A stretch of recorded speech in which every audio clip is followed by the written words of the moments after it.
Narito na ang PTV Balita ngayon. Nagpaalala ang Department of Labor and Employment sa mga employers na siguraduhin ang kapakanan ng kanilang mga manggagawa kaugnay ng pagsisimula ng pagtaas ng nararamdamang heat index sa bansa. Ayon kay Labor Secretary Bienvenido Laguesma, dapat tignan ng mga employers ang maaaring panganib na may dudulot ng matinding init ng panahon.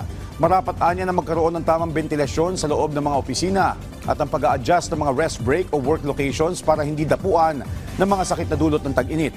Binalaan din ito ang mga employer na mayroong karampatang kaparusahan kung sila ay lalabag sa pagka-expose sa panganib ng kanilang mga manggagawa. Samantala, ibinalik na ng Metropolitan Manila Development Authority o MMDA ang 30-minute heat break o heat stroke break policy para sa mga traffic enforcer at street sweeper. Ang break na gagawin sa pamamagitan ng rotation schedule ay nagsimula noong Lunes at tatagal ng hanggang May 31.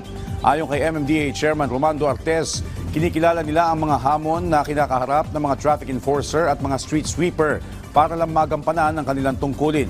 Layo ng 30 minutong pahinga na mapangalagaan ang kalusugan ng kanilang mga tauhan, bunsod ng mainit na panahon.